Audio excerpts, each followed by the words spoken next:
Crude oil marketing को लेकर आज मोदी सरकार ने बड़ा फैसला किया है।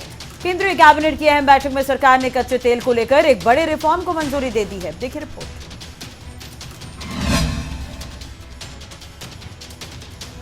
मोदी कैबिनेट ने घरेलू स्तर पर उत्पादित कच्चे तेल की बिक्री को नियंत्रण मुक्त करने की मंजूरी दी। सभी अन्वेषण और उत्पादन कंपनियों के लिए मार्केट स्वतंत्रता सुनिश्चित करने के लिए कदम उठाए गए हैं। इसके अलावा केंद्र कैबिनेट ने प्राथमिक कृषि ऋण समितियों के कंप्यूटरीकरण को मंजूरी दी है। 2516 करोड़ रुपए के कुल बजट परिव्यय के साथ 63,000 PSCS को कंप्यूटर से जोड़ा जाएगा। इससे 13 करोड़ किसानों को लाभ पहुंचने की बात की जा रही है। साथ ही क्रूड ऑयल मार्केटिंग को लेकर भी मोदी सरकार ने बड़ा फैसला लिया है। सरकार ने डोमेस्टिक क्रूड एलोकेशन पॉलिसी को डीरेगुलेट करने के प्रस्ताव को मंजूरी दी। इस फैसले के बाद तेल कंपनियां घरेलू बाजार में कच्चा तेल बेच सकेंगी।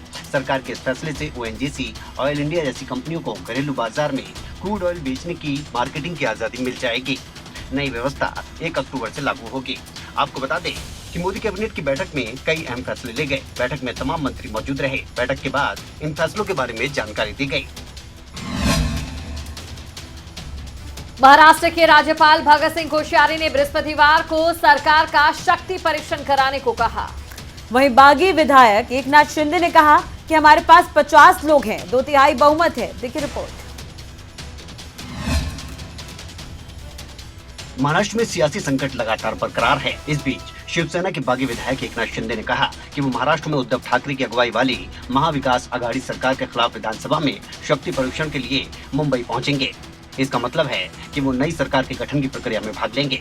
महाराष्ट्र के राज्यपाल भगत सिंह कोश्यारी ने महाराष्ट्र विधानसभा के सचिव से बृहस्पतिवार को सुबह 11 बजे उद्धव ठाकरे नेतृत्व सरकार का शक्ति परीक्षण कराने की बात कही है। शिंदे ने कहा कि हमारे पास 50 लोग हैं, 2/3 विधायक है। हम लोग मुंबई पहुंचेंगे, फ्लोर टेस्ट में हम लोग पास होंगे।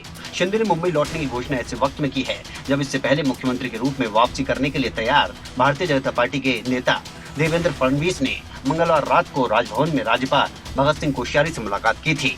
उन्होंने राज्यपाल से विधानसभा में शक्ति परीक्षण कराने का अनुरोध किया था और साथ दावा किया था कि शिंदे गुट की बगावत के बाद ठाकरे ने सरकार बहुमत गंवा चुकी है। आपको बता दें कि महाराष्ट्र में लगातार सियासी संकट बरकरार है। एकनाथ शिंदे के साथ बागी विधायक गुवाहाटी में डेरा जमाए हुए बैठे हैं। और बिहार में ओवैसी की पार्टी को तेजस्वी यादव ने बड़ा झटका दिया है। AIMIM के 5 में से 4 विधायक RJD में शामिल हो गए हैं। बिहार में एक बार फिर RJD सबसे बड़ी पार्टी हो गई है। इससे पहले भी RJD सबसे बड़ी पार्टी थी, लेकिन बीच में मुकेश साहनी की पार्टी के विधायक बीजेपी के साथ चले गए और फिर बीजेपी बड़ी पार्टी हो गई। बुधवार को तेजस्वी यादव ने ऐलान किया कि असदुद्दीन ओवैसी के 4 विधायकों ने RJD का दामन थाम लिया है। ओवैसी के 4 विधायकों को मिलाकर अब RJD के पास 80 विधायक हो गए हैं। पहले RJD के पास 76 विधायक थे। आपको बता दें कि AIMIM के प्रदेश अध्यक्ष अख्तरुल ईमान ने पार्टी का साथ नहीं छोड़ा है, लेकिन 4 विधायकों के जाने से ओवैसी की पार्टी को तेजस्वी यादव ने बड़ा झटका जरूर दिया है। इन्होंने अभी ज्वाइन किया है। चारों RJD के नए विधायक का ताल्लुक राष्ट्रीय जनता दल से पुराना रहा है। 2005-10 में लोगों ने चुनाव भी लड़ा है और शहनवाज भाई तो 2015 में विधायक ही थे राष्ट्रीय जनता दल के। तो इनकी वापसी जो है घर वापसी हुई है, जिससे हमारा दल महागठबंधन मजबूत हुआ है। न्यूज डेस्क, खबरें अभी तक। GST काउंसिल की 2 दिन की बैठक बुधवार को समाप्त हुई है। बैठक में वित्त मंत्री निर्मला सीतारमण के साथ राज्यों के वित्त मंत्री भी शामिल थे। कई अहम फैसले बैठक में लिए गए। देखिए रिपोर्ट। चंडीगढ़ में चल रही GST काउंसिल की 2 दिन की बैठक बुधवार को समाप्त हो गई। बैठक में वित्त मंत्री निर्मला सीतारमण के साथ राज्यों के वित्त मंत्री भी शामिल थे। आज बैठक के दूसरे दिन सभी राज्यों ने GST मुआवजे के लिए समय सीमा और बढ़ाने की मांग रखी। हालांकि बैठक के बाद वित्त मंत्री निर्मला सीतारमण ने प्रेस कॉन्फ्रेंस में कहा कि अभी राज्यों के GST मुआवजा बढ़ाने पर कोई फैसला नहीं हुआ। वित्त मंत्री सीतारमण ने कहा कि कुछ राज्यों ने कहा है कि वे कुछ समय के लिए मुआवजे को जारी रखना चाहते हैं। तमिलनाडु के वित्त मंत्री ने संवाददाताओं से कहा कि बीजेपी द्वारा शासित सभी राज्यों के साथ दूसरे राज्य भी मुआवजे में विस्तार की मांग कर रहे हैं। इसके तुरंत बाद उनकी टिप्पणी भी आई। Goods and services tax GST 1 जुलाई 2017 को लागू किया गया था। उस समय राज्यों को जून 2022 तक होने वाले राजस्व नुकसान के लिए मुआवजे का आश्वासन दिया गया था। अब 30 जून को ये समय सीमा खत्म हो रही है, लिहाजा सारे राज्य इस मुआवजे को आगे भी जारी रखने की लगातार मांग कर रहे हैं। ब्यूरो रिपोर्ट, खबरें अभी तक। 2 साल के बाद जम्मू कश्मीर में अमरनाथ यात्रा की शुरुआत होने जा रही है। सुरक्षा के पुख्ता इंतजाम किए गए हैं। जम्मू कश्मीर के लेफ्टिनेंट गवर्नर मनोज सिन्हा ने पहले जत्थे को जम्मू बेस कैंप से रवाना किया। जम्मू कश्मीर में 2 साल के अंतराल के बाद 30 जून से अमरनाथ की यात्रा शुरू होने वाली है, जिसके लिए सुरक्षा के पुख्ता इंतजाम हैं। पवित्र अमरनाथ यात्रा के लिए पहले तीर्थयात्री जम्मू पहुंच गए हैं। जम्मू कश्मीर में एलजी मनोज सिन्हा ने अमरनाथ यात्रा के लिए तीर्थयात्रियों के पहले जत्थे को जम्मू बेस कैंप से रवाना किया। जम्मू कश्मीर में बीते 2 साल से कोरोना संक्रमण की वजह से यात्रा स्थगित रही। एक बार फिर इस यात्रा को शुरू किया गया है। पवित्र यात्रा शुरू होने जा रही है, जिसके लिए तीर्थयात्रियों का पहला जत्था जम्मू कश्मीर के एलजी मनोज सिन्हा ने जम्मू बेस कैंप के लिए रवाना किया। फिलहाल अमरनाथ तीर्थ यात्रा पर हमेशा से ही आतंकियों का खतरा मंडराता रहा है। ऐसे में जम्मू कश्मीर पुलिस प्रशासन और सेना ने सुरक्षा की कमान अपने हाथ में ली है। जम्मू कश्मीर अमरनाथ यात्रा से पहले उधमपुर जिले में काली माता मंदिर के पास जम्मू श्रीनगर हाईवे मंथल में सुरक्षा कड़ी की गई है। अमरनाथ यात्रा 30 जून से शुरू होकर 11 अगस्त तक चलने वाली है।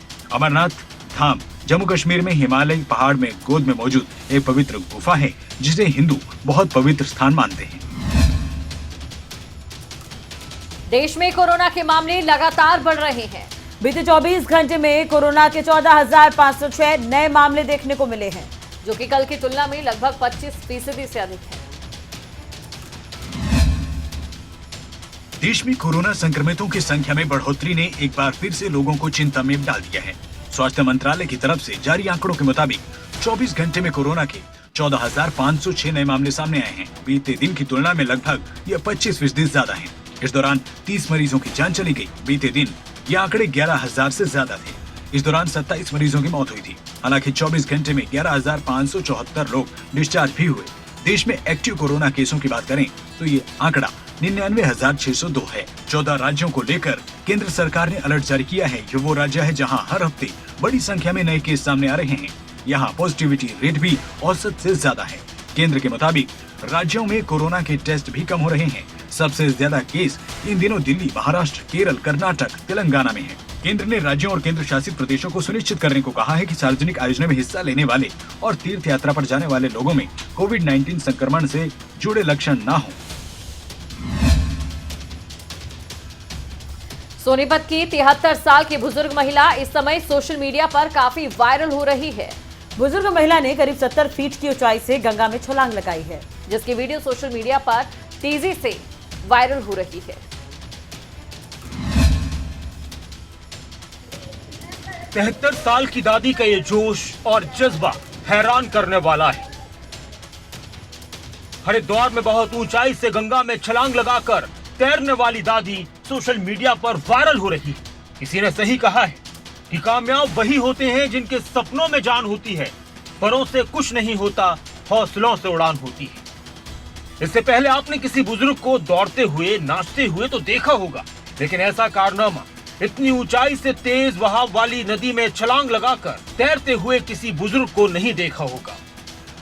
सोनीपत के गांव बंदेपुर की रहने वाली दादी ओमवती का कहना है कि उनमें अभी भी आज के नौजवानों से दोगुनी ताकत है।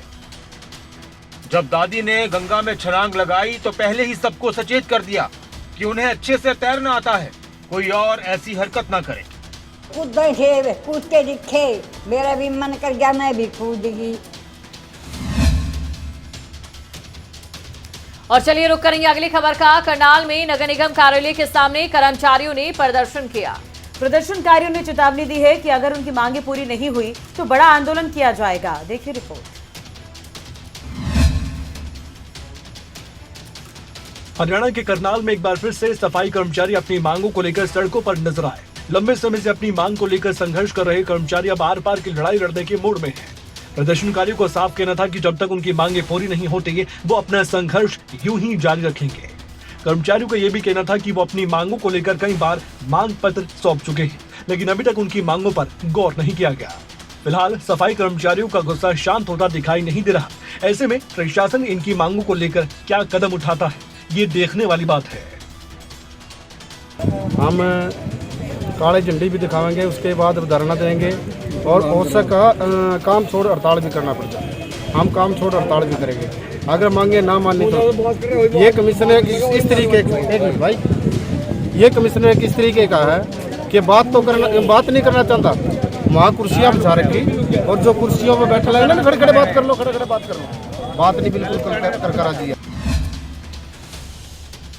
हरियाणा में इन दिनों सीएम फ्लाइंग काफी एक्टिव नजर आ रही है। महेंद्रगढ़ के पाली गांव में टीम ने सूचना के आधार पर रेड की और मौके से अवैध शराब का जखीरा बरामद हुआ है।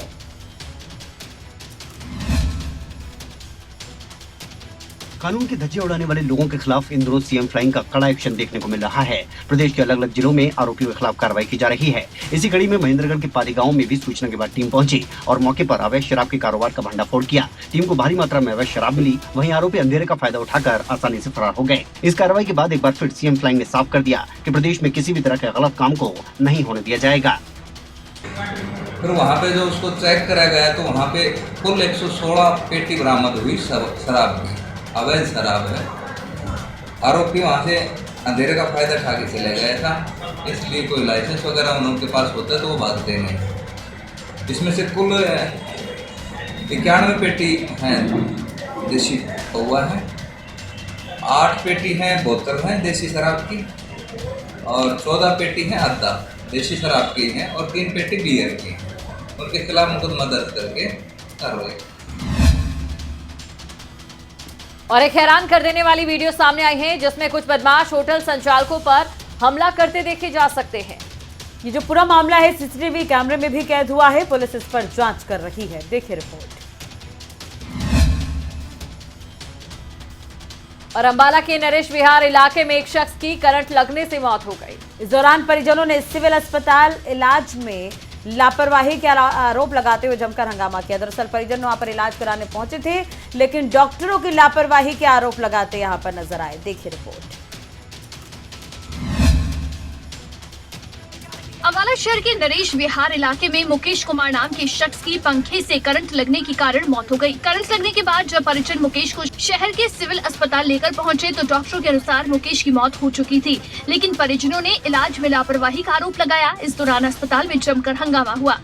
करंट सर हमारे घर पे लगा है सर, और हॉस्पिटल वालों ने सर कोई इलाज नहीं करा है और हम दूसरे अस्पताल लेके जा रहे थे तो पुलिस प्रशासन ने 3 गाड़ियों को, एक टेम्पू को और 2 एम्बुलेंस को मना कर दिया सर, मना कर दिया और मेरे बाप को जानबूझ के मारा गया सर।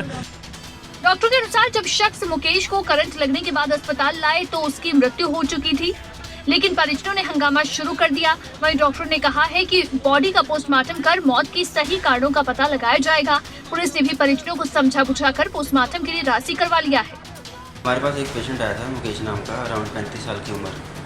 परिजनों का कहना था कि घर पे पंखे के साथ करंट लगा है। जब मैंने पेशेंट देखा तो उसका बीपी और पल्स आ नहीं रहा था मशीन में, पीपल्स फिक्स थे, डायलेटेड थे दोनों। ईसीजी करवाने पे आईसीयू इलेक्ट्रिक फ्लैट लाइन आई। इसका मतलब ये है कि पेशेंट हमारे पास ब्रॉड डेड आया है।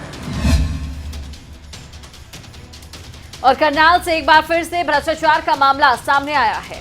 विजिलेंस की टीम ने एएसआई सरिता को 4 लाख रुपए की रिश्वत लेते रंगे हाथों गिरफ्तार किया है।